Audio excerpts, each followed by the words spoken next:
Asmat Gurubhyo Namaha, Asmat Paramagurubhyo Namaha, Asmat Sarva Gurubhyo Namaha. So continuing on with Hari Bhakti Vilas, we are now starting the 8th Vilas. So 7th Vilas was all about, a lot of it was about flowers and leaves, different auspicious items that we can offer to the Lord. And at the end, there was some mention of different names of the Lord, 8 different names that were holy, that we had to worship the Lord with different names. And now we're going to start the 8th Vilas. So we're going to continue on with our external worship by offering other items, other upacharas or services like dhupa, deepa, etc. and naivedyam, so incense, lamps, flowers, foodstuffs, etc. So let's go straight to the text. Okay, so 8th Vilas. So again, as usual, at the beginning of every Vilas, Gopal Goswami starts off with a Mangalacharan sloka mentioning Sri Chaitanya Mahaprabhu. And he starts off, he says in verse 1, I worship Sri Krishna Chaitanya, by whose influence this fallen soul, who has surrendered to his lotus feet, has attempted to collect various jewels from their sources, the ocean of transcendental literature. Okay, so he mentioned jewels. So it's interesting you mentioned jewels because we dealt with Alankaram. I think, did we deal with Alankaram before or not? Yeah, I think we dealt with Alankaram before. Normally in the Mangalacharanam slokam of each verse, each chapter, he gives us a hint about what's in the chapter. Okay, so anyway, let's continue on and see. So the word jewels was used here. Let's see. And literature also. Okay, so anyway, second verse, ata, again, the beginning of a topic. The word ata means now or thus, right?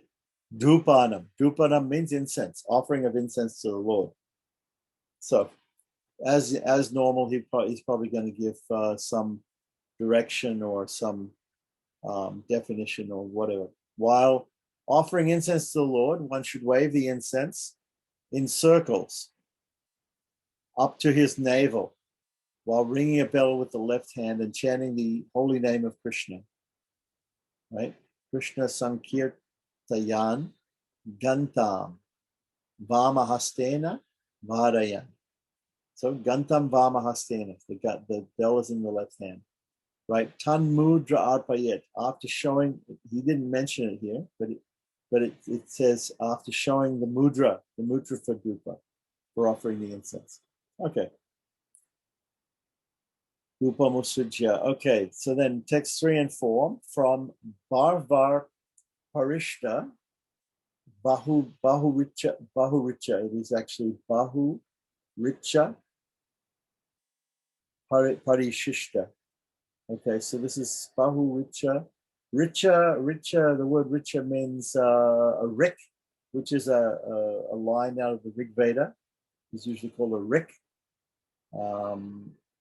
And so Bahu Richa means many ricks, many lines out of the Veda. Parishishta, it's a book. And it says in text 3 and 4, while offering incense, while fanning the aromatic smoke to dispense it, and in all aspects of deity worship, one should chant the holy names of Lord Vishnu. One should glorify the origin of the universe, Lord Hari, recite auspicious prayers, sing songs that glorify him, and offer prayers such as those spoken by Brahma. So let's have a look and see in the Sanskrit if that's actually there. Vishnu Namani Kirtayet. Yes, we should chant the names of Lord Vishnu. Jaya Gosham. We should say the word Jaya, Mangala Gosham, right? We should say auspicious things, right? Okay. All right, so then now, text 5, elsewhere it said, after touching the incense holder with the index finger of the left hand. Is that mentioned here? So Tarjanya Vamaya. Tarjanya Vamaya means with the Tarjani or the index pointing finger. The word Tarjani, each of the fingers has a name, okay? So the Tarjani or the index finger is, the word Tarjani means cursing finger. So this is the finger that we use when we're scolding people or cursing people. So it's called the cursing finger, tarjani. So the left hand tarjani finger touching the dupa, the container with the hot coals and the incense, frankincense in it, or the container holding the agarbatti, which is the stick incense, whatever type of incense we're offering, because there's different types. And then, so after doing that, then one should offer Lord Hari the incense, ringing a bell and chanting Jai Jai. Right, Jai Jai. So it says here, Gantavadya Jaya Swanehi. Okay. And here's a mantra. Here's a Agamic mantra, Puranic mantra for actually offering the incense.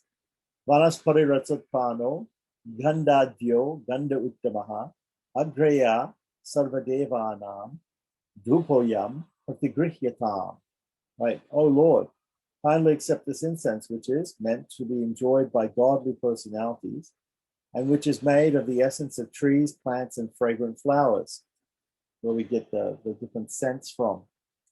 Okay, so now, this is interesting, because we had a section that said Ata Dupanam, right? Ata Dupanam, and now we have Ata Dupaha, regarding Dupaha. So when we started off this section and we said Ata Dupanam, it meant we're going to start the section on offering incense. Now, when we say Ata Dupaha, we're going to explain exactly what is the incense, what type of incense we're going to offer. Okay, so the mantra for Dupa is slightly different in Rami's book. Yes. And the mantra for Dupa is slightly different. Let's have a look at that mantra again.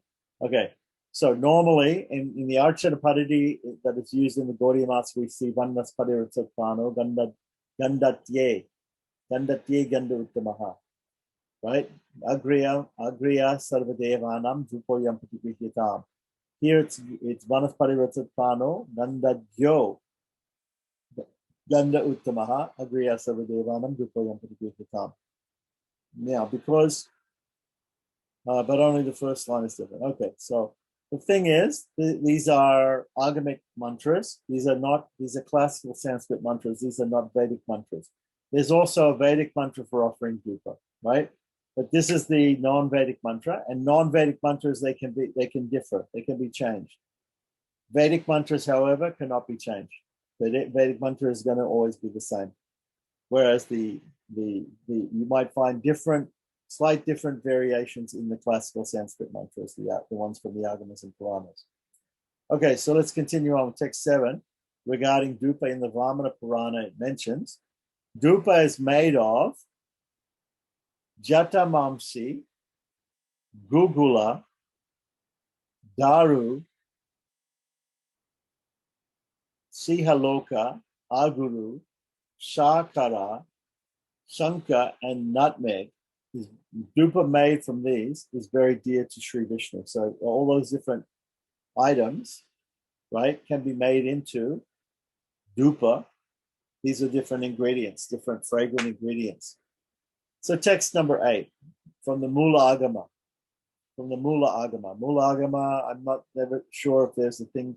I know of an Agama called the Mula Agama, but Mula means the root, and Agama means is a tantra or a samhita, right? So here it says one should prepare Dhupa by mixing Gugula, Aguru, Ushira, Shakara, ghee, honey, and sandalwood with charcoal or the powder of some excellent burnt wood. Okay, so this is telling you how to make this type of incense. Text 9 from the Vishnu Dharmottara, which was being quoted a lot in the last chapter 7 about flowers. Here he's going to tell us something about Dhupa. O Lord of the universe, O subduer of enemies, people who know the principles of religion always worship Lord Vasudeva with the best quality fragrant Dhupa, or incense. Now we have some prohibitions. It's all very simple. Dupa is very simple, right? Now we've got ata, dupeshu, of dupa, of different types of incense, right? It's in the plural. Nisidam. Nisidam means what is forbidden. So prohibitions. So it says, no, na duparte jiva jatam. One should not prepare dupam from the products of any living being. What does that mean? Okay, so that there's going to be an exception to this too. But so there might be some dupam, some incense which is made of the products of any living being. So here, when it says products of living being, it doesn't. Let's see. Honey is of course a product of a living being, and so is cow dung, right?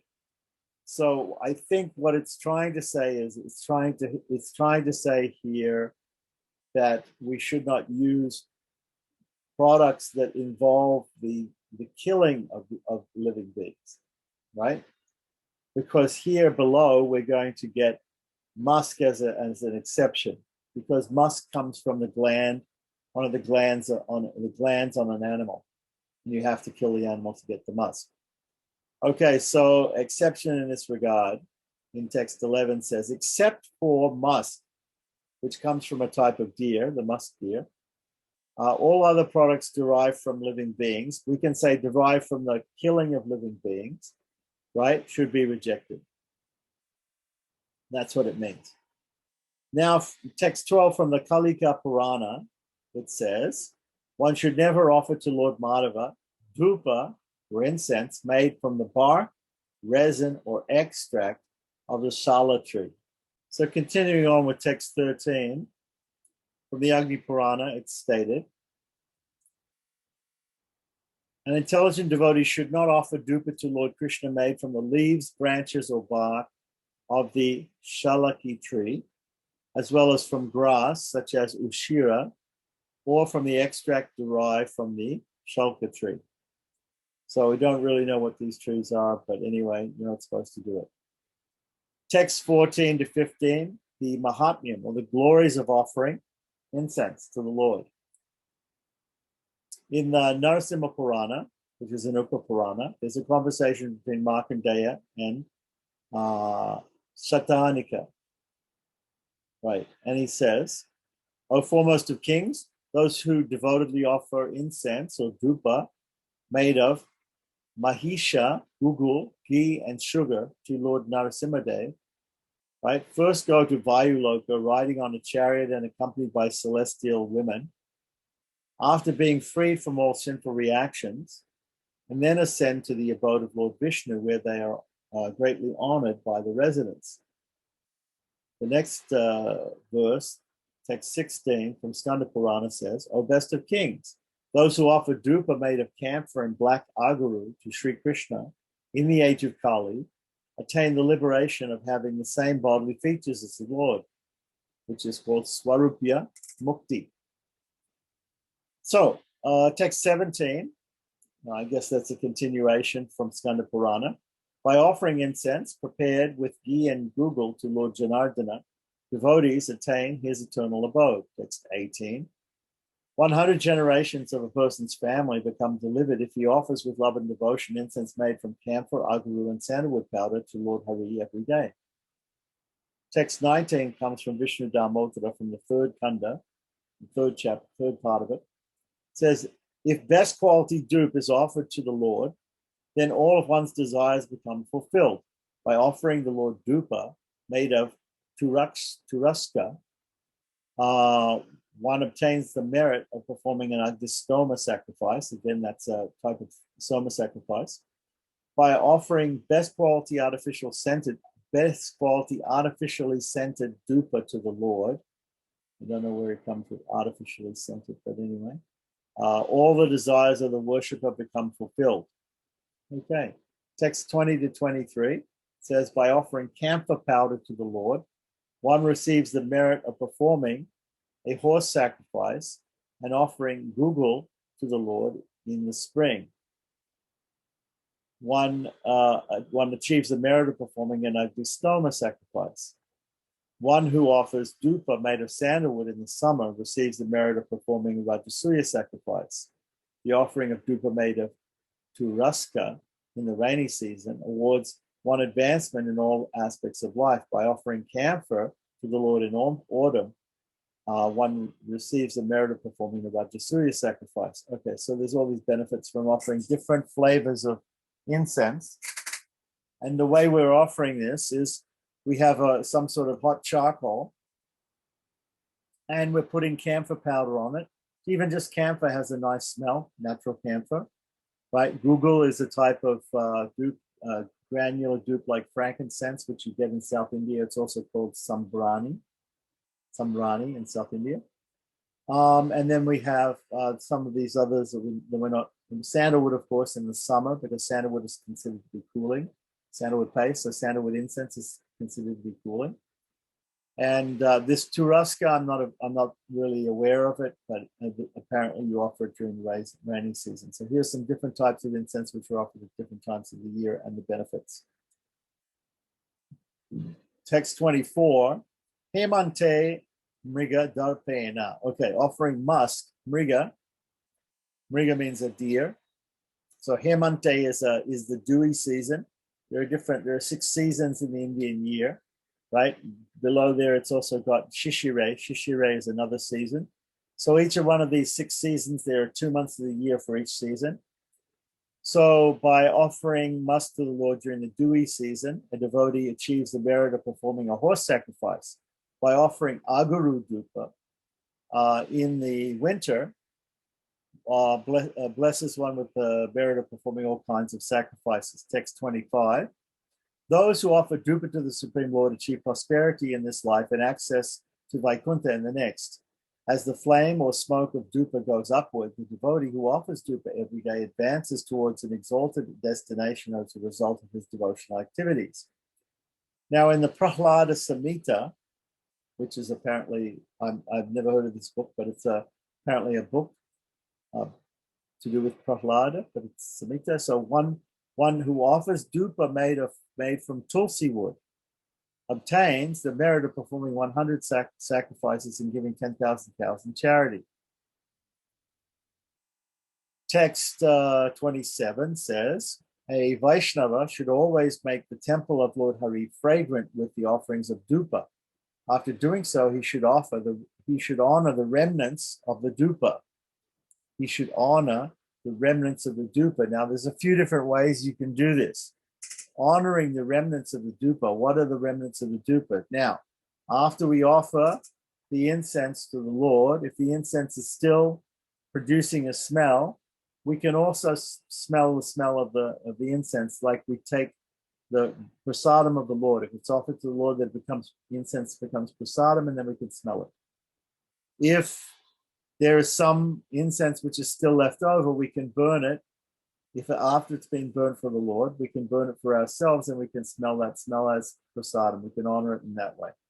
But there's another way that we can honor the charcoal that is used to offer to the Lord an incense, and that is we rub it with some water, and we apply it on the forehead, either a dot or we can put a black line up the middle of the forehead.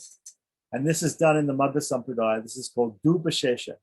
So here, the word Dupashesha is used. So probably not a lot of Gaudiyas know this, but the word Dupashesha is used in the Madhva Sampradaya to mean this black line tilak. Just like sometimes we see the Sri Vaishnavas, the Ramanujas, they wear a red line in the middle of their tilak. But the Madhvas wear Gopi Chandana just like the Gaudiyas, except without a tulsi leaf. And they put a black line up the middle. And the black line up the middle is what we call Dupashesha. So it comes from this charcoal which is offered to the Lord, and which rubbed with some water in the hand, like tilak, and made into an ash, a type of ash, that and we put it on with a stick or with the finger, make a line. And that is called Dupashesha. This is a way of honoring the remnants of the dupa offered to the Lord. So It's interesting that it's mentioned here in Hari Bhakti Vilas. So, text 28. In the Padma Purana, in a conversation between Gautama and Ambarisha, Gautama asks Ambarisha, "O king, do you, King Ambarisha, do you honor the remnants of the dupa that were offered to the Lord with devotion? Do you offer obeisances after performing arti?" Cha aratrikam. See, the word for in Sanskrit for arti is aratrikam, which happens at night.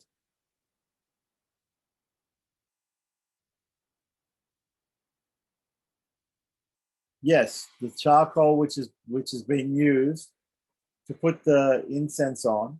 Usually you go to the temple kitchen, you get hot coals and put it in a container, and then you put the powdered incense on that, and it creates the incense smell. That's the traditional way of offering incense. These agarbattis, these sticks that we use today, is a more modern invention. The ancient system is to do it like that.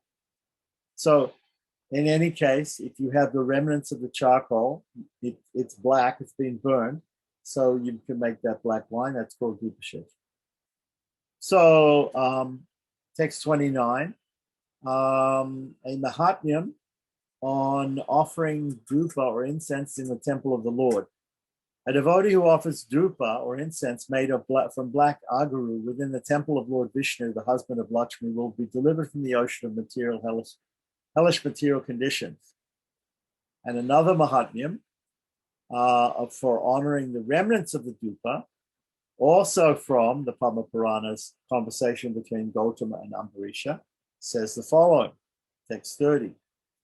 The purification one achieves by bathing in hundreds of millions of holy places can be achieved simply by smelling the remnants of the dhupa offered to Lord Hari. So I'm not quite sure if it mentions smelling here. The taking of Dupashesha. See, my opinion is that this doesn't mean smelling, but it actually means using the Dupashesha, putting it on your head like this. Anyway, it means accepting and honoring the prasadam of the dupa, right? So that can be done by smelling it, or that can also be done by putting the Dupashesha on your head. The reason I say that it's more likely to be putting the Dupashesha on the head is because after we take bath, we put on tilak, and the tilak is considered to be the final act after we do the bath, right? To make ourselves pure, right? We take bath, we dry off, we put on proper clothes, fresh clothes, and then we put on the tilak, and then we are completely purified to go and worship the Lord. So here, the mention of the bathing, that somebody would be bathing in holy places millions of times, the mention of this is putting on this type of tilak, Dupashesha tilak, is equal to bathing in millions of holy places. So it's a type of bath. And in fact, if we look in Manusmriti or any of the Smriti Shastras, it describes the different types of ritual bath that can be taken. There are 8 types. One of them is called Agneyam. Agneyam bath. There's Vayam bath. There's bath from the wind. There's bath from the sun. There's bath from the rain, which is Divya Shnanam, which is the rain which is falling during the sun is shining. But there's one called Agneyam. There's bath from the kicked up dust from the hooves of cows. It's called Goduli Muhurta. When the cows come back when the cows go out, or the cows come back from feeding from the pastures, and they kick up dirt, they kick up dust. That dust is also considered to be a type of bath. Then there's mantra bath. There's a regular Varuna bath. Mantra bath where we chant mantras and we make ourselves purified either by sprinkling or just by chanting the mantra. From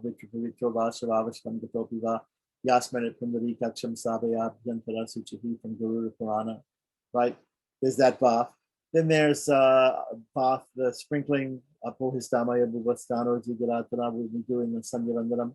Okay, there's all these different types of baths. So one bath is taking ash from the sacred fire, from a fire sacrifice, a homa or a yaga or havan, and taking that and putting it on her head. That's also a type of bath.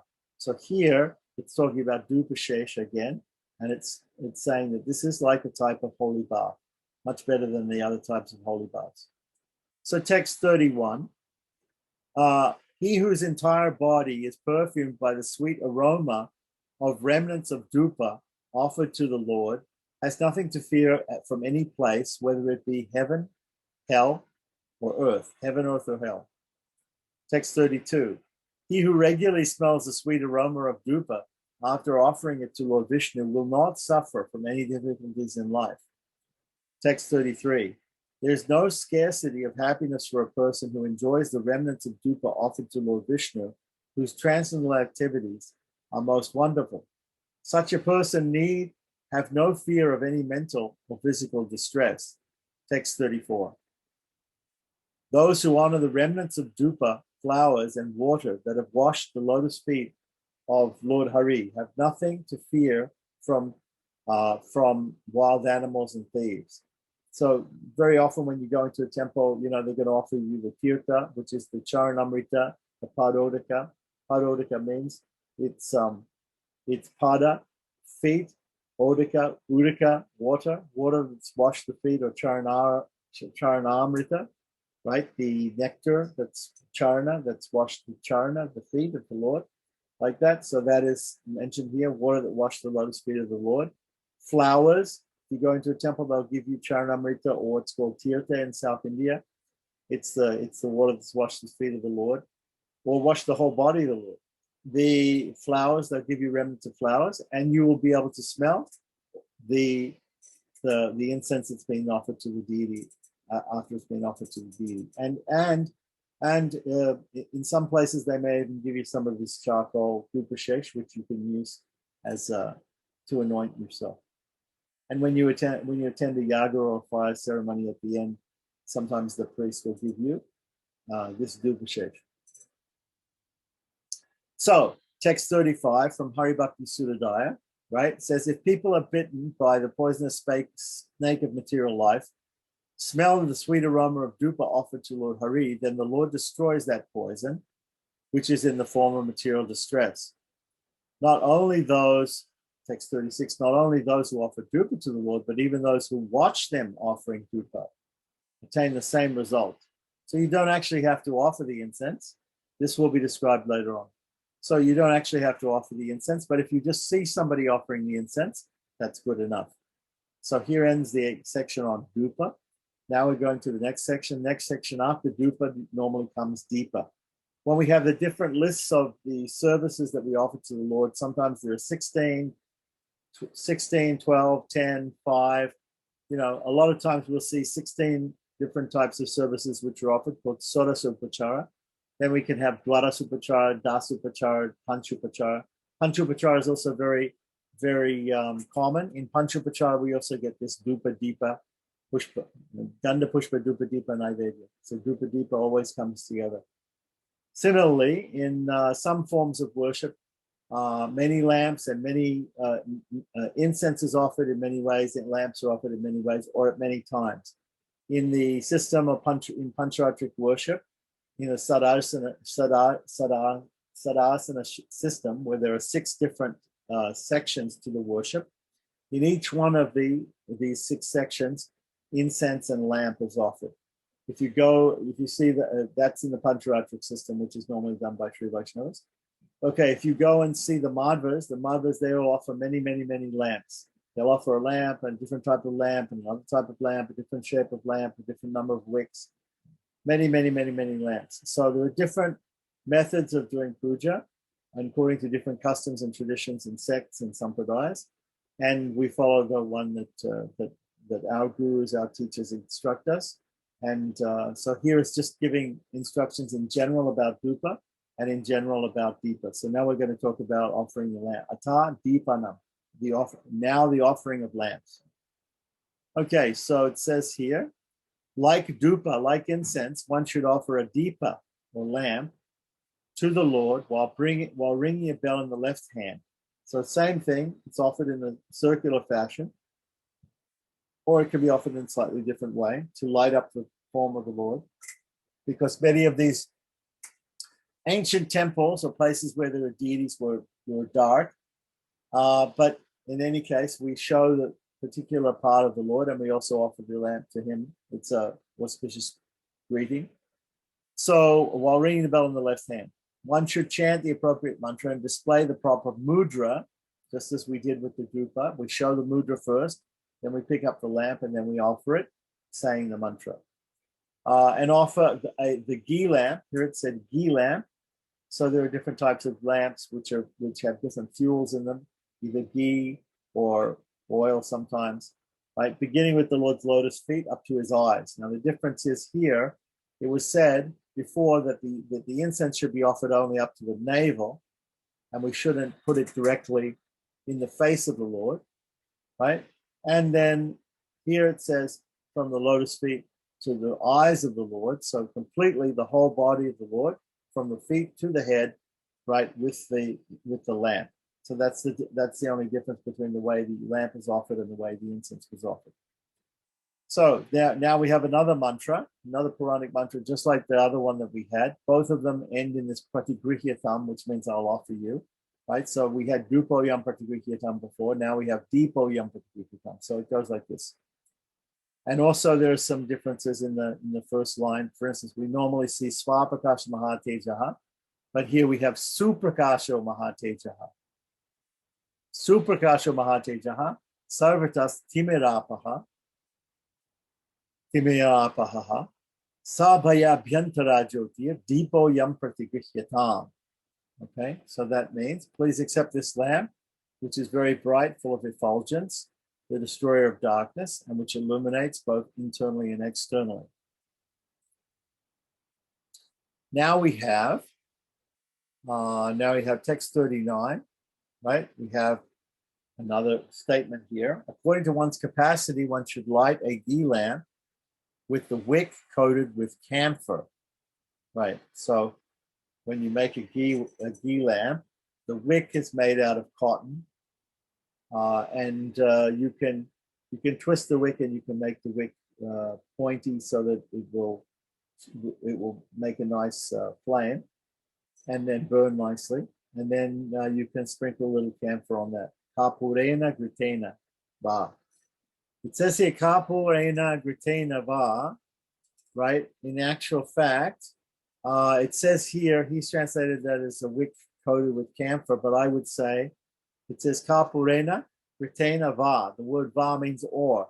So we can offer a lamp, in my opinion, this translation should be, we can offer a lamp, which is with a ghee or oil lamp, or a ghee lamp, gritena, or a kapur lamp, a camphor lamp. So here, I think it's talking about, in the first part of the sloka is Deepam Prajwalayet Sakto Kapurena Gritena Va, with camphor or with ghee. With camphor or with ghee. A ghee lamp or a camphor lamp. That's normally what's there. Right? He's saying here you can have a ghee lamp with the wick has got some camphor on it. Okay, that's also possible. But what seems to be here is it's saying ghee lamp or camphor lamp. Then the second part, Gavyena, Tatra Samatye, Tailena api, Sugandhina. So Sugandhina means with good smell, Tailena api. Also, you can use oil, which is good perfumed oil. You can also use perfumed oil. So you can use ghee,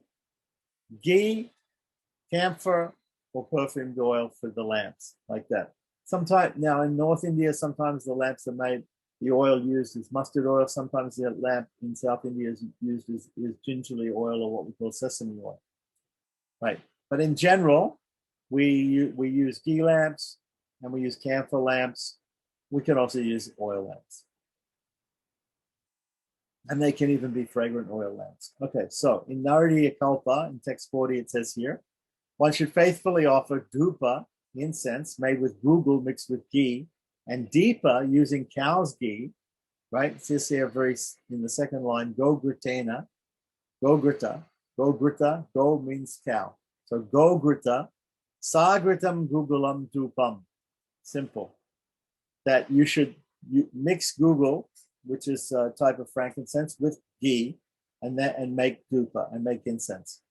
And deepam gogritam deepatam. You should offer lamps with cow's ghee. Right. Okay.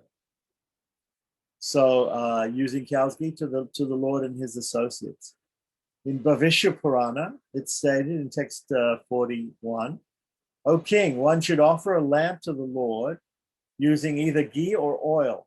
So here it says here, Tailenava, Ritena, Tailenava. So it means with ghee or with oil. Right. Text 42 from the Mahabharata, here's a statement. Offering a lamp that burns ghee is best. Right? If one is unable to afford ghee, he can offer a lamp that burns mustard, sesame, or kusumba oil. I don't know what kusumba oil is, but anyway.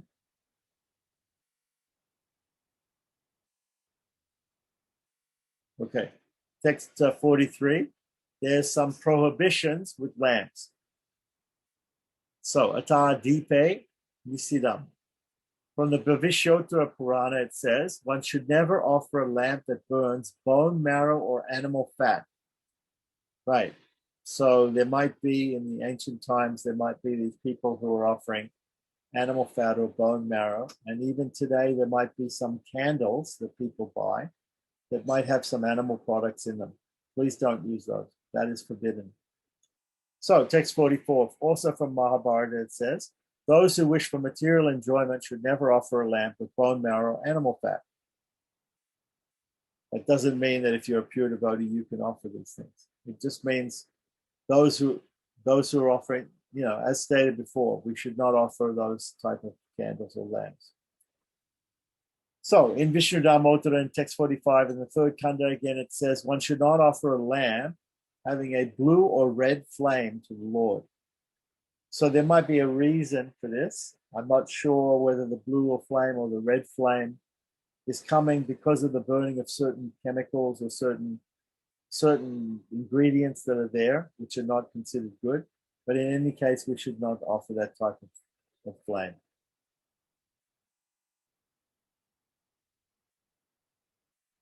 Kalika Purana says in text 46, O Bhairava, a lamp should never be should be offered. A lamp should be offered that is made of metal or some other pure material. Okay, so people even have clay lamps. There's also different, metal lamps, right? Normally the lamp is made of metal and we add the wick to it and we add the oil to it. One should never place a deepa on the ground. So you're not supposed to put the lamp on the ground. Now, there's a couple of exceptions to this. First of all, there are standing lamps which sit on the ground. So obviously, you have a standing lamp in the deity room or in the temple or at any venue like that, which in Tamil is called a vilaku, right? But it's very common to have standing lamps in India. And these on a big stand like that, they're sitting on the ground. So that's an exception, right? But the idea is that the lamp that we offer in the arati to the deity, we should then not place it on the ground, right? So that's stated in Hari Bhakti Vilasa. It says, Natu Bhumal Kadachana. We should not put the lamp on the ground. Okay, so what should we do then if we're doing an arti and we want to give the lamp or put the lamp in a place where people can take the prasadam of the lamp, right? We can have a tray that we place the lamp on. Yeah? And then somebody can take their lamp on the tray and they can take it around to the people. People can offer donations or they can take the prasadam of the lamp, whatever they like that. If that's the tradition that you follow. Normally that's a tradition in North India. In southern India also, it's possible that they can offer you a lamp, but normally they won't place it down for you to do that. Now, there's an exception also to that. In South India, especially smartas, they'll offer a lamp, and especially when you offer a camphor lamp, they don't want the camphor lamp to completely burn out on the lamp itself. It makes the lamp very hot because it's metal, which is why many metal or silver or copper lamps have a wooden handle so that you can hold them, because it makes the metal very hot.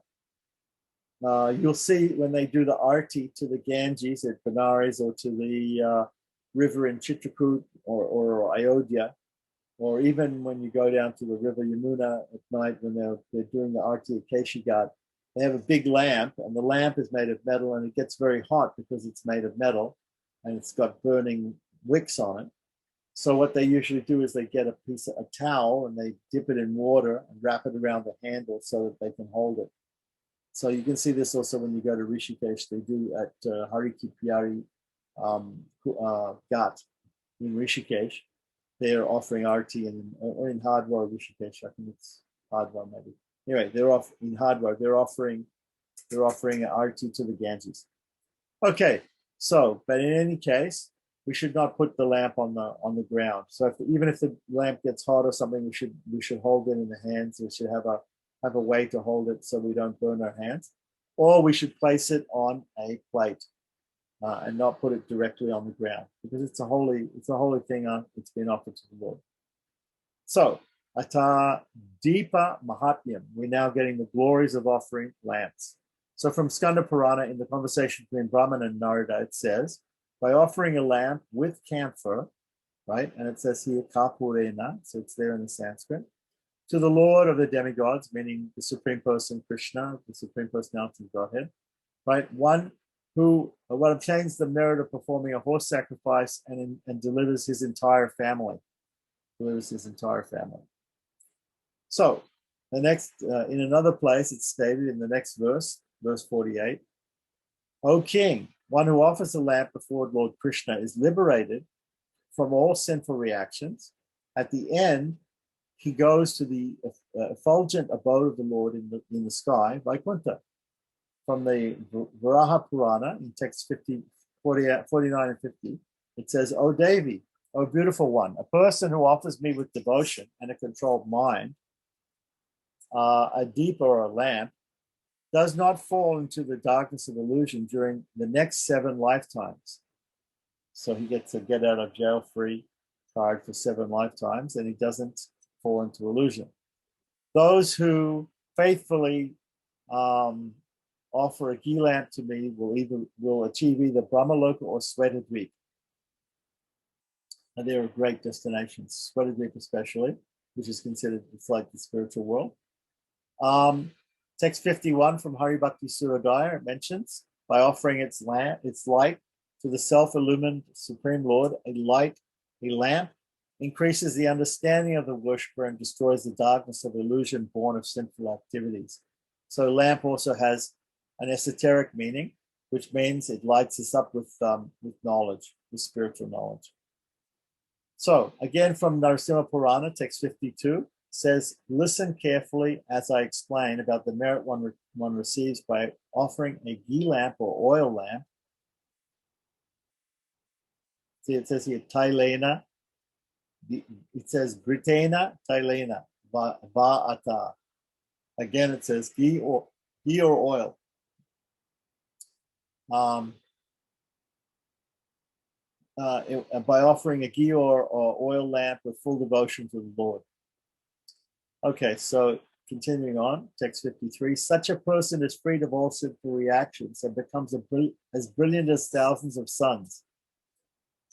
So he becomes brilliant. So even we use the word brilliant when somebody is intelligent or somebody's full of knowledge, we call them brilliant. The word brilliant means shining forth, like that, like a lamp. So he is seated on a shining chariot and taken to the abode of Vishnu, where he resides with great honor.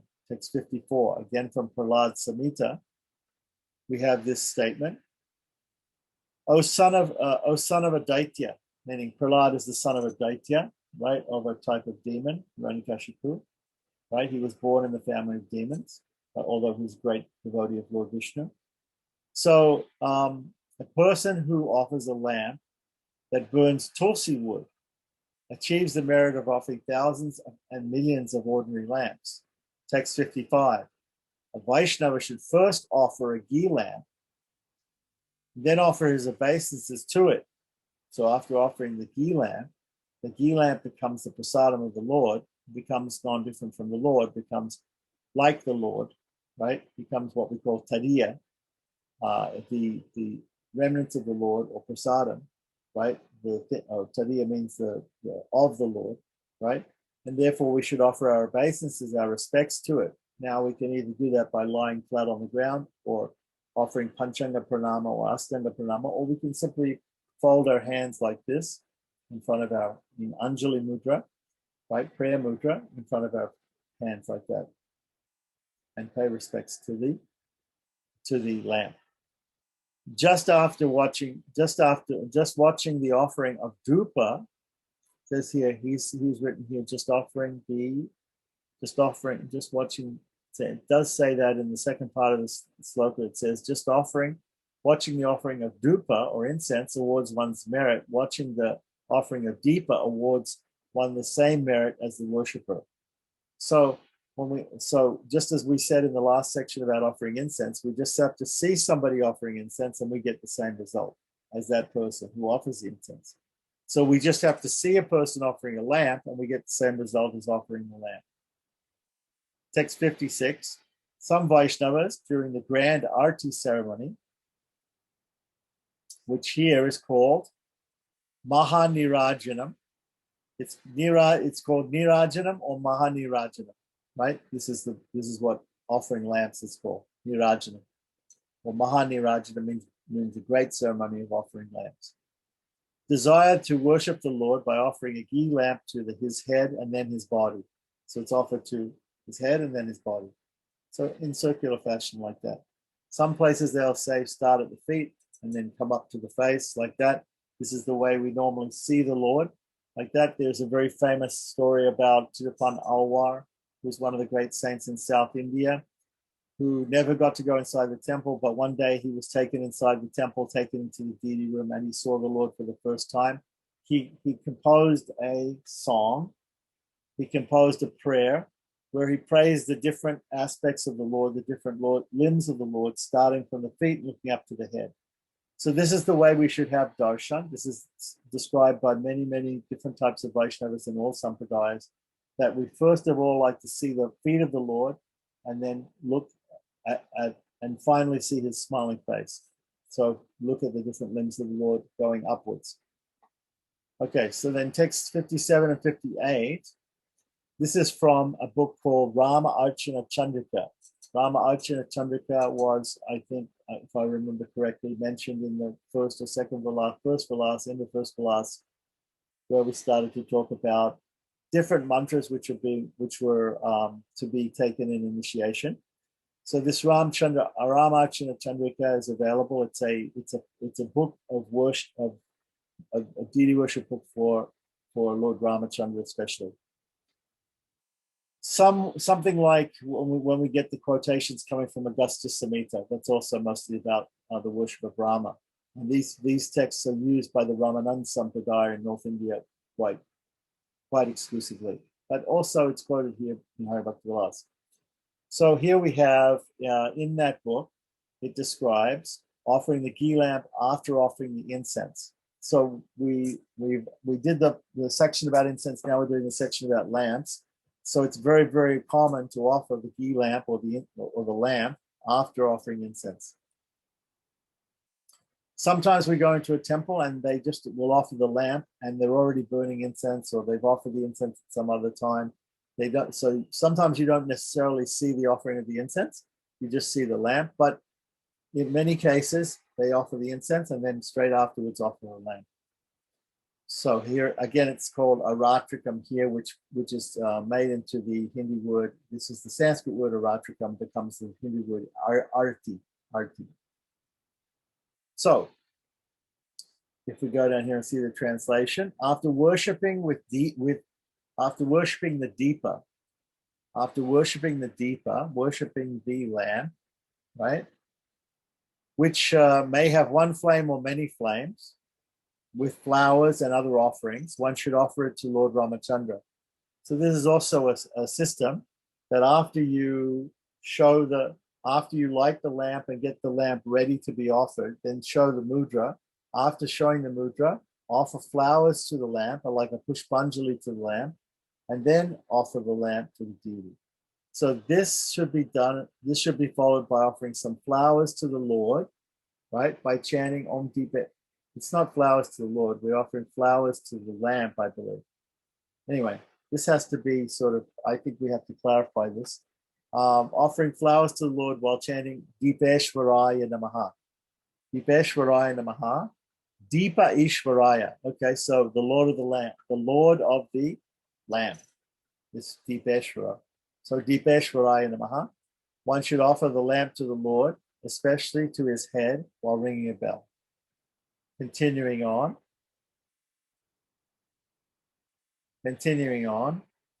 Atha. Okay, so text 59. Therefore, Vaishnavas who are attached to the worship of Lord Rama recite prayers while joining their palms and offering a lamp having one or more wicks with an odd number. So when we're offering lamps, we should try to have an odd number of wicks. So either 1 or 3 or 5 or 7, like that. So text number 60, right? At present, we are describing the glories of offering deepa or lamp to the Lord in general, and not specifically about offering lamps to the Lord during the month of Kartik, right? So there'll be some more sections after we get through with the daily worship. We're going to talk about occasional worship. We're going to talk about different worships, pujas and worship of the Lord that's done in different months. And specifically in the month of Kartik, October, November, it's especially auspicious to offer lamps to the Lord in that month. And that will come later. That will be described later. So text 61 is a Mahatmya, or a glorification of offering deepa or lamps, right, in the Lord's temple. So in the Vishnu Damodara, in the first part, in the first kanda, the Prathama kanda, it says, there has neither been any greater offering, nor will there ever be any greater offering than deepa or lamp to the Lord.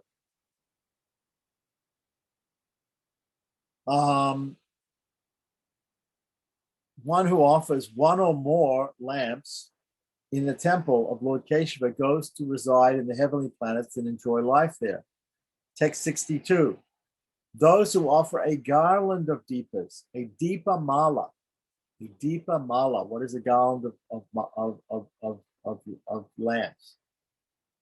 So when we set lamps out, like during the festival of Deepavali or Diwali, right? They set out garlands of lamps. They sent out many, many lamps in a row.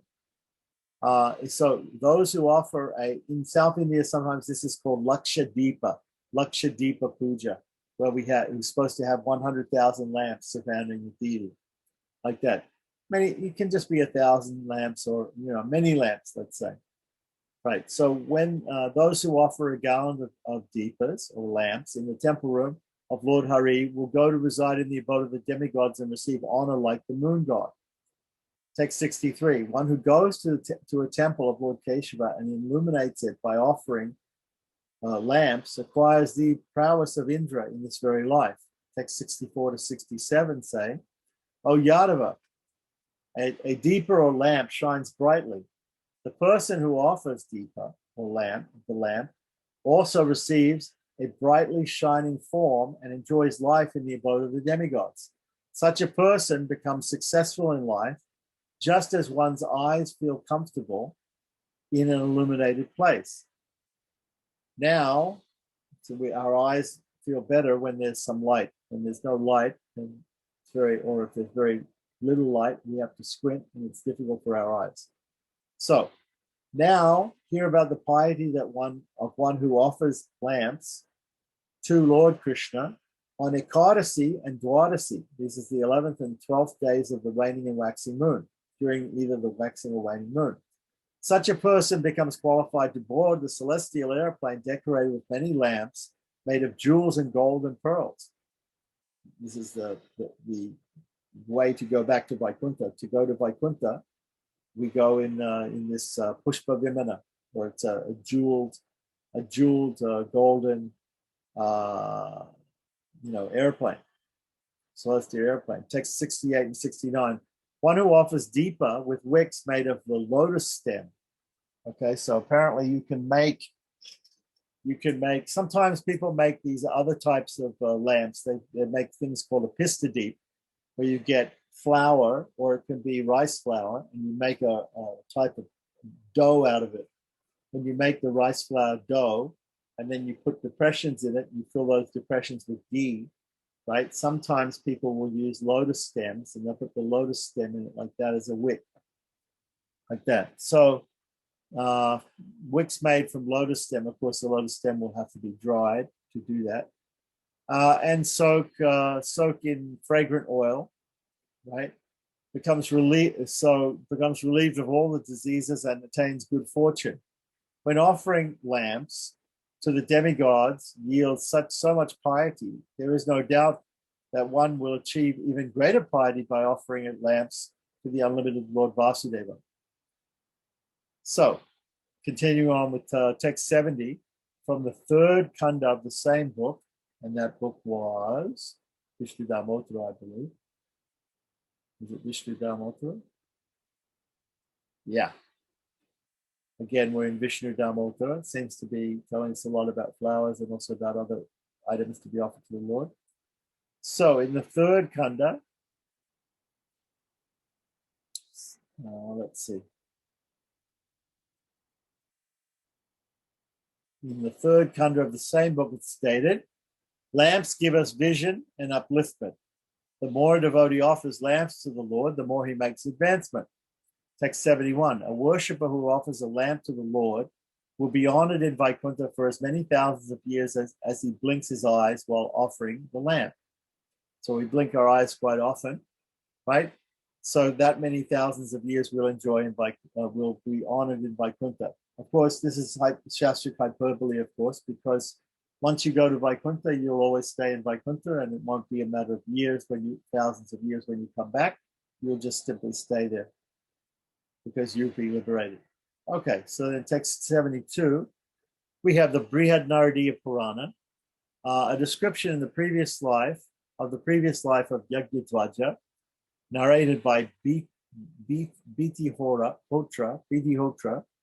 The following statement is found in Brihad Naradiya Purana. O noble Brahmana, the fact is, I lit a ghee lamp in the temple of Lord Hari for the purpose of fulfilling my lusty desires. And yet, as a result, all my sinful reactions were immediately extinguished. So there's a Puranic story about this person who, in his previous life, lit a lamp so that he could fulfill his material desires. And but he happened to do it in the temple of Lord Hari, and therefore he got all his sins destroyed. Again, from Vishnu Dharma, in text 73, it says, even if a lamp is extinguished while being offered to the Lord, sometimes when we're offering a lamp, sometimes the lamp goes out in the middle of the offering. Even if a lamp is extinguished while being offered to the Lord, the worshipper attains great fortune. Indeed, such an offering checks the degradation of the worshipper.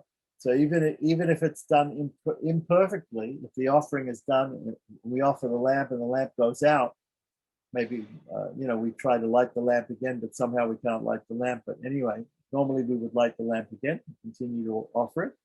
But here it's saying if the lamp goes out, still it's a great gain for the of good fortune for the worshipper. Now, in a conversation between Rukmangada and Mohini, recorded in Narada Purana, it says, text 74 and 75, O enchanting lady, charity causes the exhaustion of wealth, and so it is troublesome to the heart of the donor. You need not perform such an activity. Simply by offering deepa or lamps, one can ascend to heaven.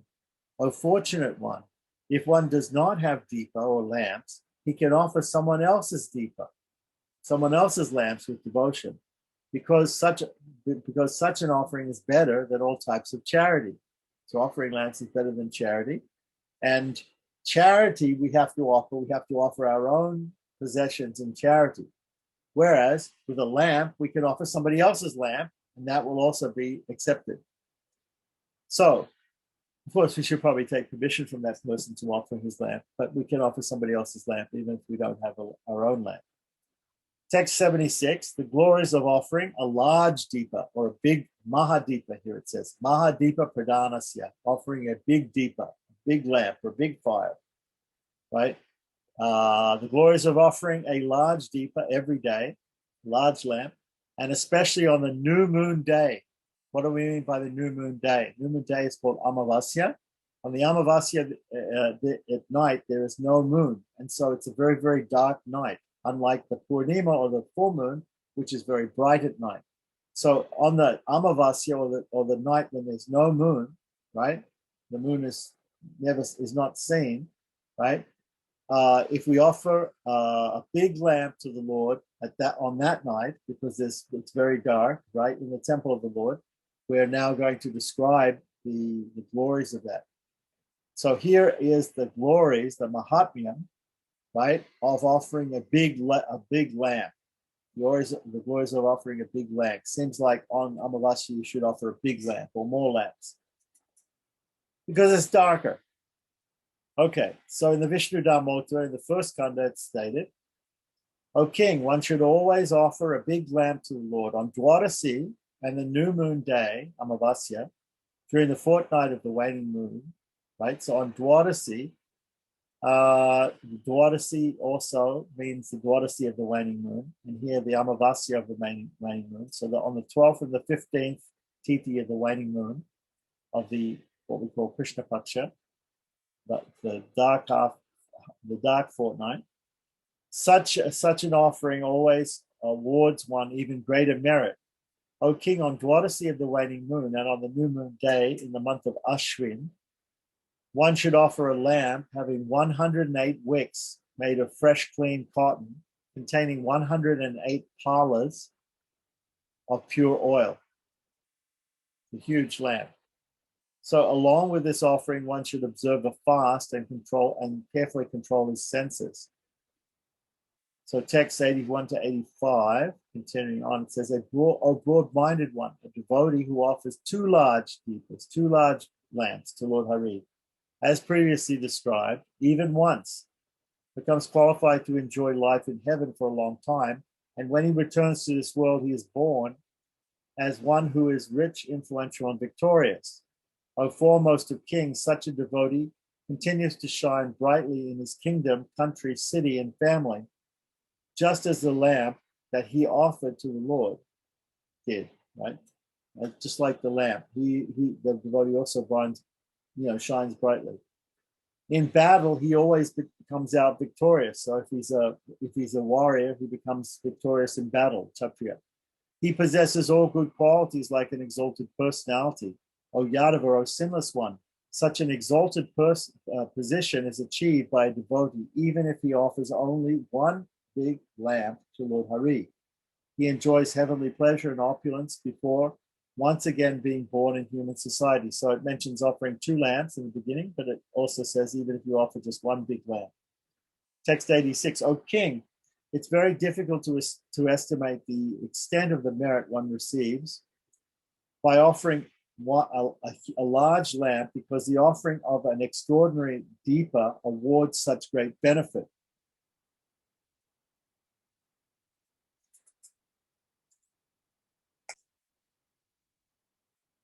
Text 87, Ata, wicks made of red or old cloth should not be offered to the Lord. So just like we don't wear old clothes or wear red clothes in front of the Lord, we should also not offer wicks that are made of red cloth or old cloth, right? One should never offer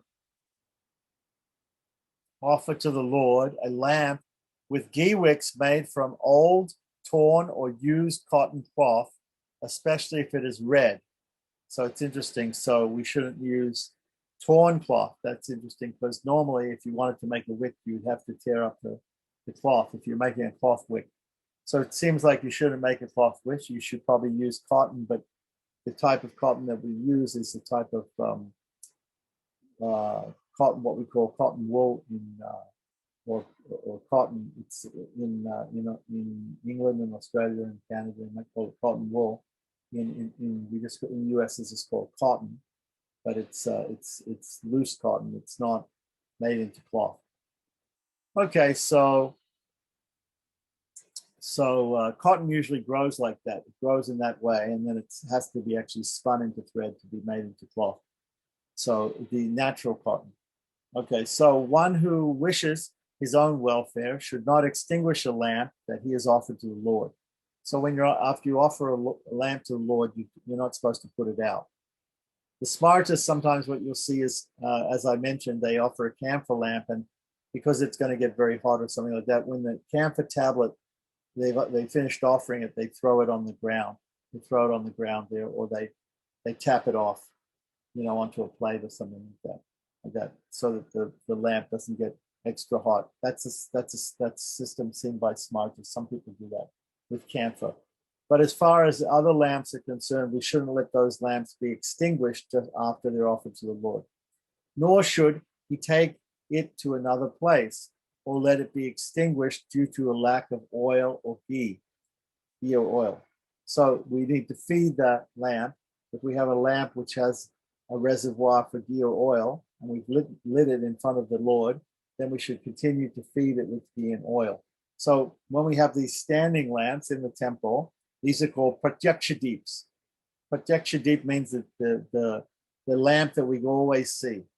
Pratyaksha means to see, right? So pratyaksha deepa is a lamp which is standing there all the time. It's not brought in and offered and then, during arti.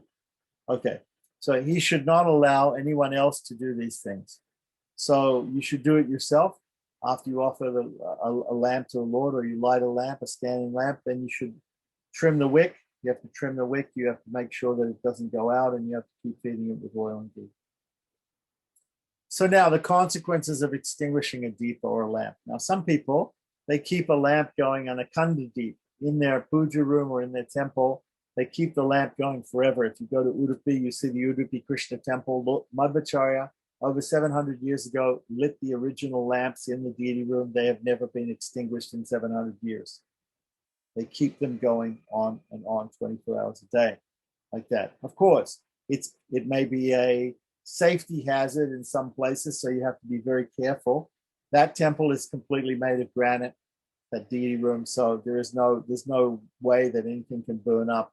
Nothing is close to the deity, no flame is close to the clothes of the deity. So you have to be very careful. If you want to have a lamp which is never extinguished, which is called an akanda deep, you can do that, but you have to be very careful with it. So the consequences of extinguishing a deepa. So this is really talking about offering a lamp to the deity and then extinguishing it. That's forbidden. That's supposed to be forbidden. So here in Vishnu, in the first kanda of Vishnu Damodara, it mentions this. It's a grave sin to remove a burning ghee lamp after offering it to the deities, right? So it's still burning, put it on the tray, like that. People give donations on the tray. They take the prasadam of the lamp, they offer obeisances, Anjali Mudra to the lamp, like that. It should not be taken away to the deity paraphernalia room to be washed or anything like that before it finishes burning. It should continue to burn, like that. So, it's a grave sin to remove a burning ghee lamp after offering it to the deities. It can go out by itself, but you should not extinguish it. To extinguish a lamp and to commit violence are both sinful. So extinguishing a lamp here is being compared to committing a violent act, like killing or hurting another living being.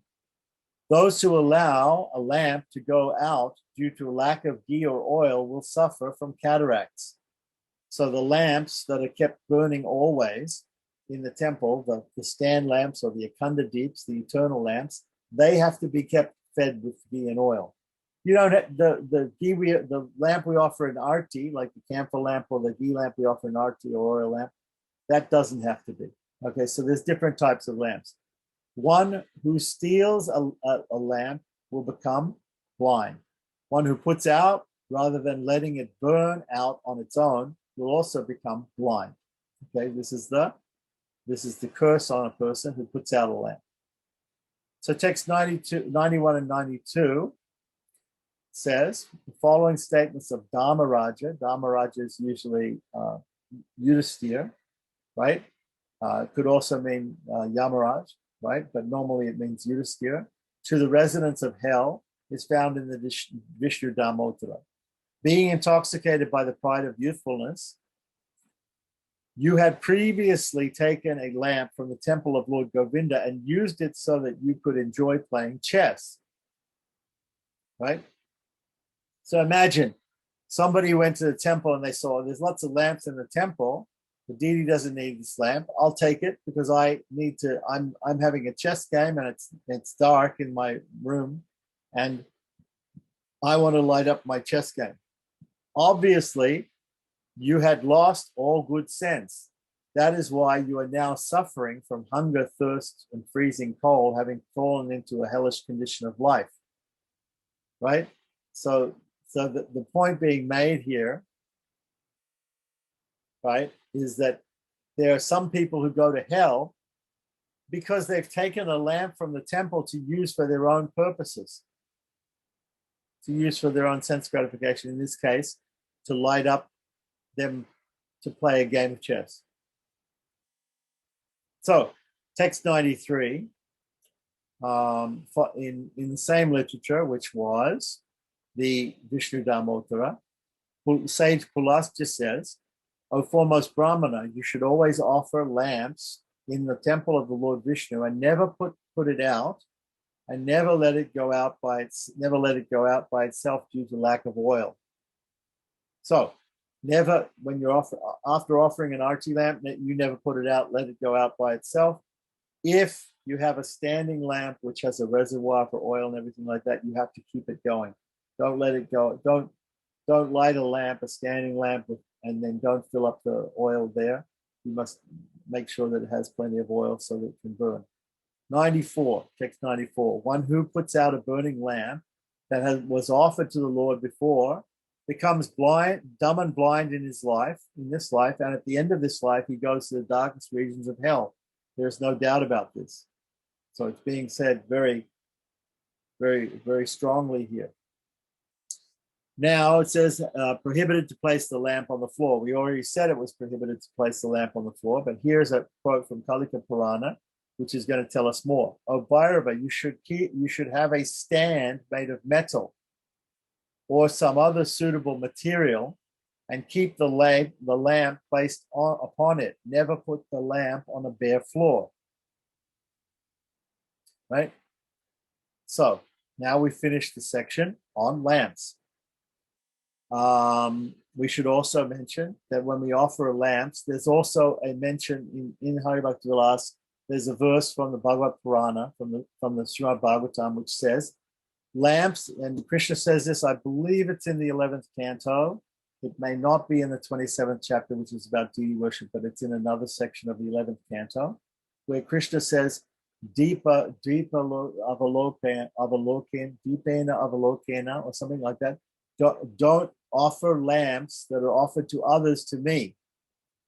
The lamp which is offered to me must be offered to me first. So Krishna says, offer the lamp to him first. So this is a common misunderstanding. Some people think that you should offer a lamp to the Guru first, and then you should offer it to Krishna. No, that's not the correct system. The correct system is you have to worship the Guru before you worship Krishna. You have to approach Krishna through the Guru.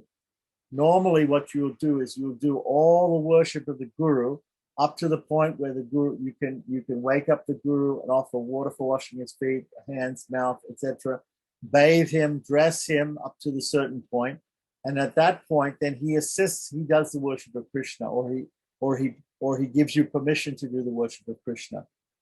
Then the offering of flowers, sandalwood paste, dupa, deepa, naivedya, lamps, incense, food, stuffs, and prayers, and all these things is offered to Krishna first, and then the remnants from Krishna is offered to the Guru.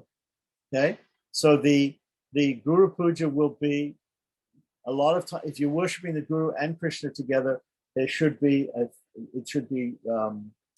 split in this way, that up until a certain point, the Guru is worshipped with separate items, and then the worship of Krishna has gone through. Then the dupa, the deepa, the chandana, the everything else, right? Is you don't let you bring the guru to the point of being dressed, and then continue with the worship of Krishna. Now, if you're worshiping them slightly separately, you can do the whole worship of the guru first with separate items, and then go and worship Krishna, taking permission from the guru to do so.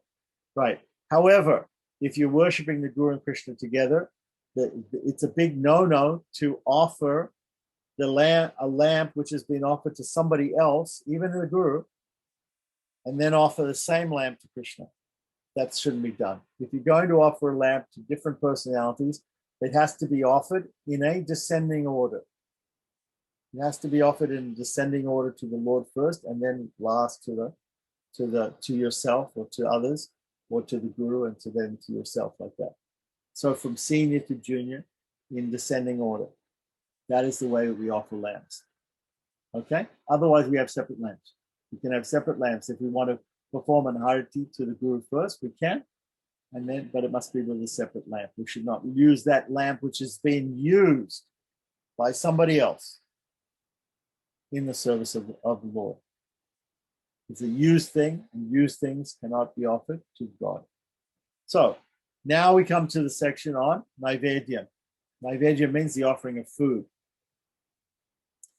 So, Ata Naivedya. Here's the subject of Naivedya. This is going to be a big subject. After offering flowers, which is what? It says here, Pushpanjali. Pushpanjali means handfuls of flowers. After offering flowers at the feet of the Lord, right? After offering flowers, Pita means a sitting place. Padyam means water for washing the feet. Achamana means water for washing the mouth.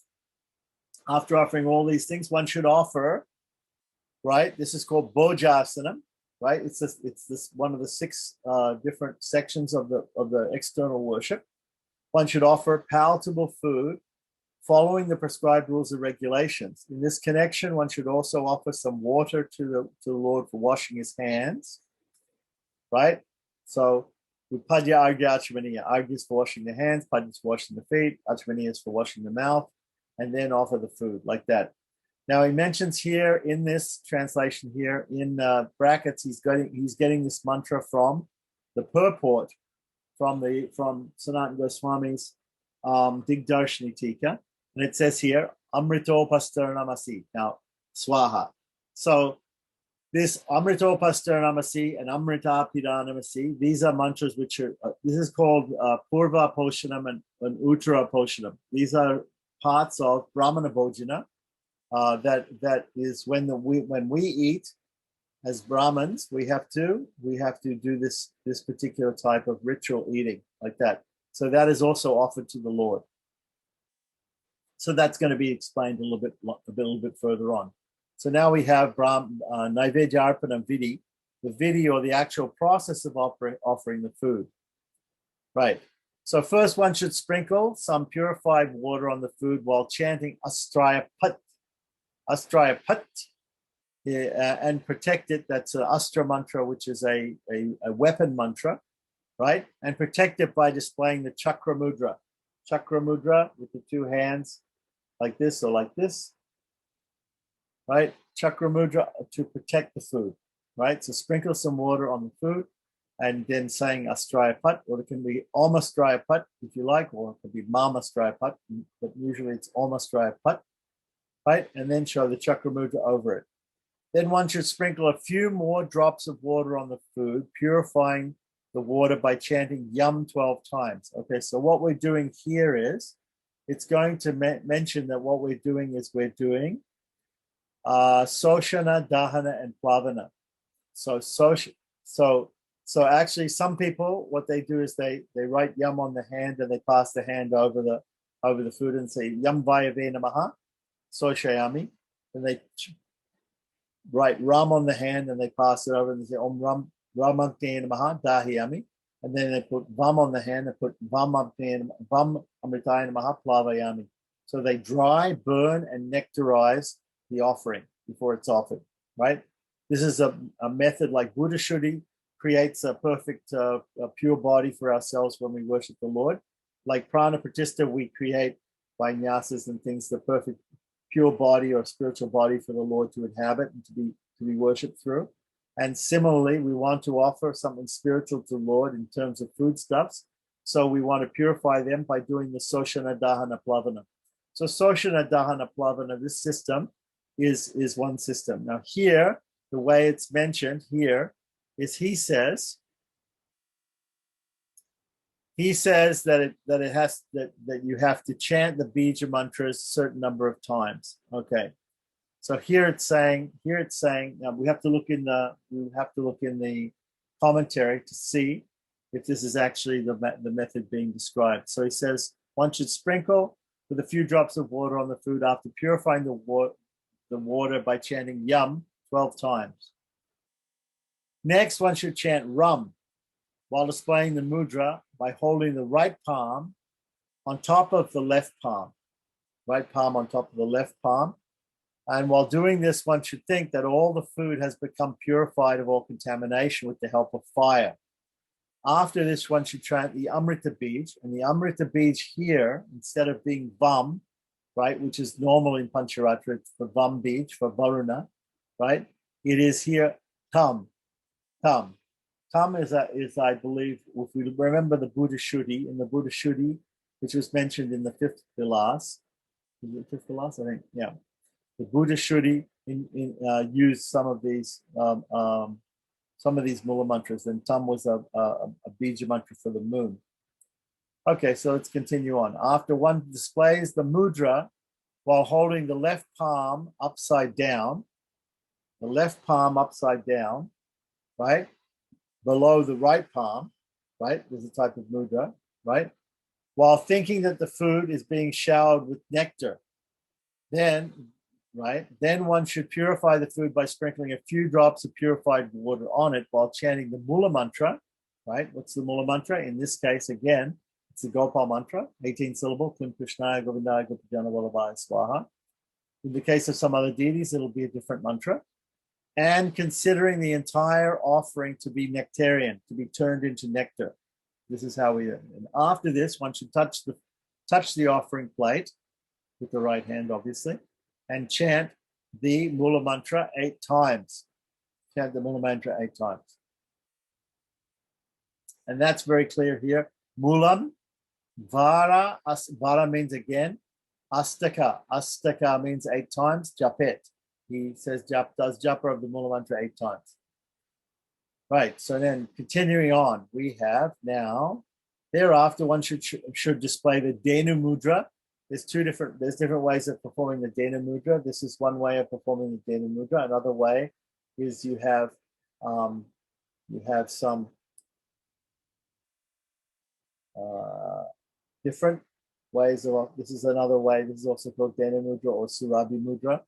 One may be called Denu and one may be called Surabi. There are different ways of doing it. So thereafter, one should perform the Dena Mudra, which looks like the udder of a cow, where the nectar comes out from, the milk comes out from, and think that the food has become complete and perfect. Then one should worship that food along with Lord Krishna with offerings of water and sandalwood paste, right? This should be followed by an offering of flowers to the Lord, requesting him, "O Krishna, let fire emanate from your lotus mouth and accept this offering." One should think that this is actually happening, that fire is coming out of the mouth of the Lord and burning up all the food, and he's accepting the offering, right? One should think this is actually happening. After that, one should take a small quantity of water mixed with sandalwood paste, along with some flowers in his right palm, while holding the offering plate with his left hand, and then throw the water onto the ground while chanting the Mula mantra, ending with the word Swaha. Remember, the Mula mantra is Kim Krishnaya Govindaya Gopajana Vallabhaya Swaha. He should then also chant Shri Krishnaya Idam Naivedyam Kalpayami. Next, one should place tulsi leaves on top of each of the preparations that are on the plate, and then pick up the plate with his 2 hands and hold it before the Lord. One should offer the food to the Lord while chanting the offering mantra with love and devotion. Here's the mantra to be chanted while offering food to the Lord. Right? Nivedayami bhavate jushanedam havir hare. Iti. And it says here, iti. Iti means thus. Thus, that is what is said. Right? Okay, so now we have this mention of this, Amrito Pastaramasi, etc. Right? So this is the same as we do the Brahmana Bhojanam. We're going to offer water to the Lord, Purva Poshanam and Uttara Poshanam. The Purva Poshanam is Om Amrito Pastaramasi. Here in Hari Bhakti Vilasa, they say it's Amrito Pastaramasi Swaha. Okay, that's fine. It can be Amrito Pastaramasi Swaha, and you take the water off the Lord's mouth and throw it hot. Okay, so Naivedayami Bhavate. Nivedayami bhavate jushanedam havir hare. Right? I am offering this food to you, and so kindly accept it. After chanting this mantra, one should offer a little water to the Lord with his left hand. I don't know about the left hand. It says Vamapanina, Gandusham Vamapanina. While chanting Amrito Pastaramasi, it does say left hand. Amrito Pastaramasi Swaha, and throw it away. One should then display the Grasa Mudra by displaying his two palms like a fully blossomed lotus flower. Now, the Grasa Mudra in Pancharatra is usually like this, right? But, and there are other mudras for the prana mudras for offering to the life heirs, but this Grasa Mudra, right? Holding the elbow with the other hand, the Grasa Mudra. Here it seems to be like this, offering with two hands. This may be Grasa Mudra, offering food. So we're not quite sure about that. We'd have to check the commentary and see. One should display the Grasa Mudra while displaying his two palms like a fully blossomed lotus flower. Continuing on. Then, with his right hand, one should display the 5 pranadi mudras while pronouncing each word in the 4th dative case ending in swaha. For example, pranaya swaha, mapanaya swaha, etc. Okay, so these are the 5 prana mudras. So, when one places the tips of the little finger, the ring finger, right, and the thumb together, that is the prana mudra. So this is pranaya. So Om Pranaya Swaha, right? When one places the tips of the index finger, the middle finger, and the thumb together, like this, right? Right hand, right? And it says Om Apanaya Swaha, right? Then one should place the tips of the ring finger, the middle finger, and the thumb together. The ring finger, the middle finger, and the thumb together, right? That is Pranaya Swaha, Apanaya Swaha, Dhyanaya Swaha, Om Dhyanaya Swaha. Then one should place the tips of the ring finger, the middle finger, the index finger, and the thumb together, right? Leaving the little finger out, right? That is Udanaya Swaha, Om Udanaya Swaha. Then one should have all 4 fingers touching the thumb. That is Samanaya Swaha, Om Samanaya Swaha, right? So again, I'll do it quickly, all right? Watch my hand.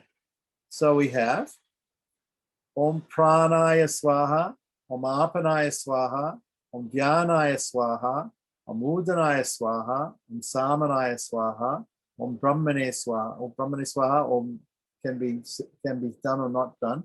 But anyway, the last one is Samanaya Swaha. So Om Pranaya Swaha, Om Apanaya Swaha, Om Dhyanaya Swaha, Om Udanaya Swaha, Om Samanaya Swaha.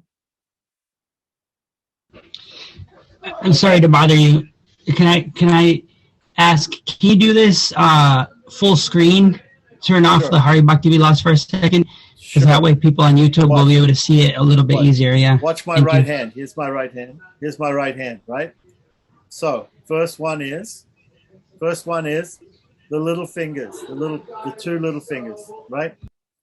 Right. Om pranaya swaha.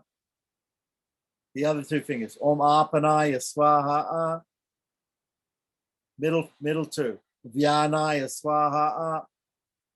Right? Udanaya swaha. Samanaya swaha. Okay? Right? I'll do it quickly. Om pranaya swaha, mapanaya swaha, dhyanaya swaha, mudanaya swaha, samanaya swaha, like that. Okay? That's it. Right. Now, some places, some people, this is said in Hari Bhakti Vilas, and this is the way Smartas do it even in South India, but in some Sri Vaishnavas, they just simply do the Grasa Mudra. The Grasa Mudra again like this, or maybe you don't touch the elbow, it's okay, right? And just hold the thumb and the four fingers like this and just do this, Grasa. Like I'm feeding him, like I'm feeding a person, like I'm feeding a baby. Imagine I'm feeding a baby. Imagine that you're a mother and you're feeding your child. You're picking up a morsel of food in your hand and you're giving it to the child's mouth. Okay? That is Grasa Mudra. Yeah? Otherwise, when as Brahmins, Dvijas, when they eat, they take the first 5 pieces of rice, which are mixed with ghee of the meal, and they throw them down the back of the throat with these 5 mudras. And it goes into the throat and it's supposed to go into the Vaishvaranaya, the fire of digestion. This is called Prana Agnihotra. It is a fire ceremony of the fire of digestion. We are offering ghee and grains with mantras for the 5 life heirs to Lord Krishna, who is the fire of digestion. Yeah? So we do the same thing to offer to Lord Krishna, because Lord Krishna is a very high-class person. He wears a Brahmin thread, right? He's considered to be high class, and therefore he eats like this also. By doing this type of ceremony, this is how the Brahmins eat. So Om Pranaya Swaha, Om Apanaya Swaha, Om Dhyanaya Swaha, Mudanaya Swaha, Samanaya Swaha. Usually people say Om Brahmane Swaha, or they say Brahmaniva Atma Amitatvaya, and then they say Sri Govindaya. Some people say Sri Govindaya Namaha at the end of that. This is when we eat, right? And you can say it also when you're offering it to Krishna. And then this is all after we do the Purva Aposanam, which is Om Amritopasranamasi. And at the end of the meal, we say Om Amrita Pidanamasi. So the idea is that we offer some water as nectar to sit inside the material body. The material body is considered to be unclean, right? The food that we put in is prasadam. So when we do Brahmana Bhojanam, we're taking pure food and we're putting it in an unclean body. So we have to first of all clean the body. So the first way we clean the body is we put this Purva Aposhanam. We put water and we say that water is nectar. So we say Om Amrito Pastanamasi and we sip the water. Right? That is a seat, a nectar seat for the prasadam to be put on top. Then we offer the whole meal goes on top of that, starting with the Prana Agnihotra, right? Pranaya Swaha, Mapanaya Swaha, Dhyanaya Swaha, Mudanaya Swaha, Samanaya Swaha, Brahmani Swaha, Brahmaniva Tatvaya, Om Sri Govindaya Namaha, right? And then we eat. Then at the end of eating, and only after that we can touch the mouth and the lips with the hands. Before that, when we do the Prana Agnihotra, we can't touch the mouth, our mouth. And then we can touch the mouth. After we touch the mouth, then we finished eating. After we finished eating, right? Well, with Krishna, in the middle, we have to offer water, just like we have water in the middle of our meal. So in the middle of offering food to the deity, we say, Madhye, Madhye, Paniyam, Samarpayami. We're going to, Madhye, Madhye. In the middle, we're offering you water to drink while you're. Paniyam is water for drinking. So you offer Paniyam water for the deity to drink in the middle while he's eating. Then at the end of the meal, you have to offer a Uttara Aposhanam. So you put the water in as a nectar seat. The prasadam goes on top. On top of the prasadam goes another nectar seat to cap it, right? And that is offered with Amrita Piranamasi, with another spoonful of water, which is again thrown in the throat pot, like that. And the same thing when we do Brahma Bhojanam, at the end we take water in the hand, and normally it's Charnamrita, it's Tirtha, which is given in the beginning and the end to do the Purva and Uttara Poshanams, right? And you drink and you sip it, and after that's finished, Amrita Piranamasi, after that's finished, you can't eat anymore. You have to stand up at that point. So everybody does it at the same time in the same line, and they all stand up, right? And they're finished. That's one batch of Prasadam Brahma Bhojanam finished. Okay, so now when we're offering to the Lord, right, we also do the Uttara Poshanam. So we'll see that in a minute. So let's get back to the text, and let's continue on. There may be more details about this in the commentary. Okay, so here is explained in text 108. He's explaining the different hand mudras to offer the prana, apana, vyana, udana, and samana mantras, right? Again, what are those mantras? Om pranaya swaha, Om apanaya swaha, Om vyanaya swaha, Om udanaya swaha, Om samanaya swaha, Om brahmane swaha is not mentioned, but it normally comes after that. Brahmaniva atma amritatvaya, Sri Govindaya namaha is what we normally say, right? But it may not all be mentioned like that. But at least Om pranaya swam, apanaya swam, vyanaya swam, udanaya swam, samanaya swam, brahmane swam. At least those five, prana to samana, yeah? Like that, they're the major life airs, right? So, and it can be said with swara also. Om pranaya swaha up, Om apanaya swaha up, like that.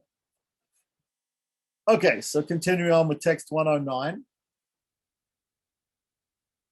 After doing this, one should display the Naivedya mudra by touching the tips of all the fingers with both hands together. I'm not sure whether it's both hands together or just the right hand. We'd have to look at this. When the tips of all five fingers are brought together and held upwards, it is known as the Naivedya. The tips of all five fingers are brought together and held upwards. It is called Naivedya Mudra. I'm not sure about this. Also, by touching the thumbs of both hands with the tips of the ring fingers, one can form Naivedya Mudra. Okay, so that's what he says. Not quite sure about that. We have to check that out. All right, let's continue on. Now, text 110, Mantras Chayam Pramadipikayam. Okay, so the mantra to be chanted while displaying the Naivedya Mudra is described in Pramadipika as follows. Right, so here it says, there's a mantra to be said from Kramadipika, which this whole system is coming from Kramadipika, which again is by Keshava Kashmiri and Nimbarkacharya, and it deals with worship of Krishna using the Gopal mantra. Okay, so while displaying the Naivedya Mudra, the following mantra should be chanted. And he says here it is Tom Namaha Paraya Avatmane Anirudaya Nivedyam Kalpayami, right? So that if we look in that, is that there in the Sanskrit? I don't see that there in the Sanskrit. That must be coming from the purport. We'll have a look at the commentary in a minute. So then it says the devotees of the Lord chant their worshipable Gayatri mantra. So it says Nivedyasya Manutvena. Okay. Ekantino means the devotees of the Lord. Japantastu Grasa Mudram Vita. So they show the Grasa Mudra, right? And it says, are they going to chant the mantra? Exactly how they chant the mantra, or how many times they chant the mantra, or which mantra they chant is not exactly clear here. They do not like to think of the fire emanating from the Lord's mouth, right? So either it was described before that you think of the fire emanating from the Lord's mouth as burning up all the food, right? Or taking the food, but the boga. But it said in Kramadipika that there's an alternative meditation, right?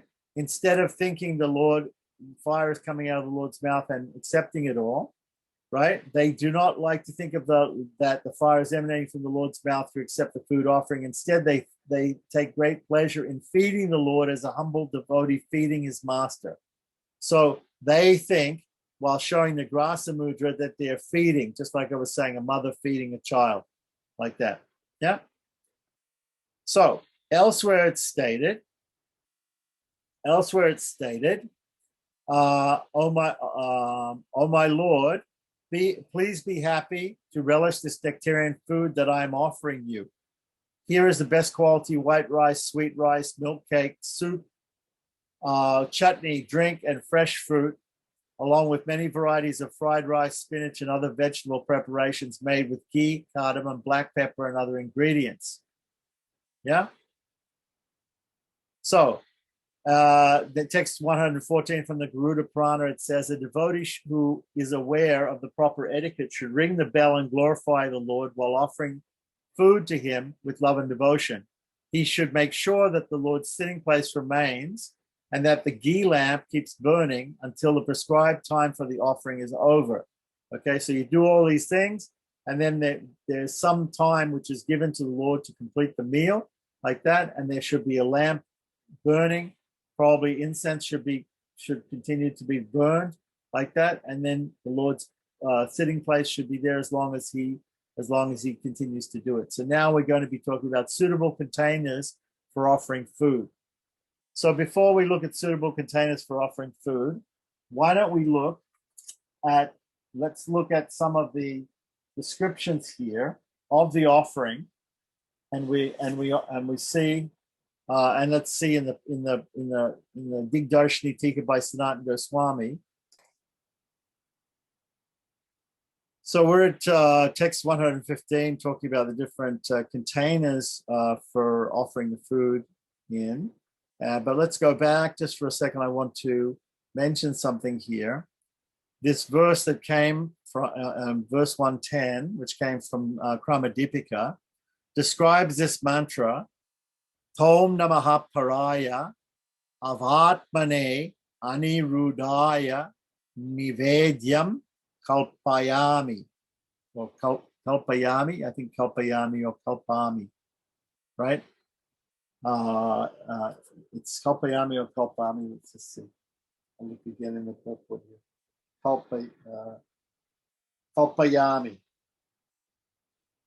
Yeah, it's a mistake in the printing here. It should be Kalpayami. I thought so.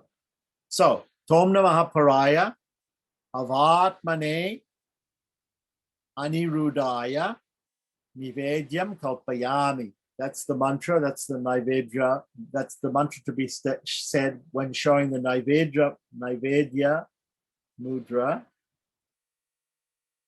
right, before the Lord at the end of the offering. And that is coming from Kramadipika.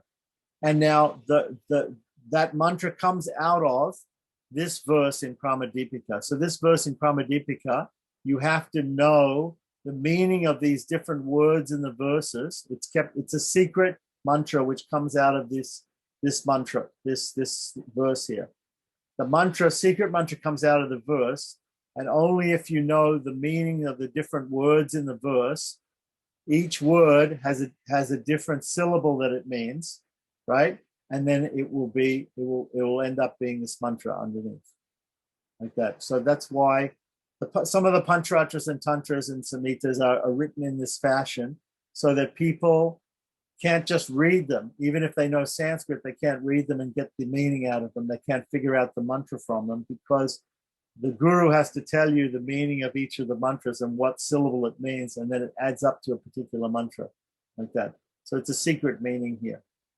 Okay, so now we've come up to this natural section here, where now the offering is over, and we're just going to be talking about the different types of plates that we offer the food on, and some other ending procedures of the offering. And so it's probably a good idea to stop here.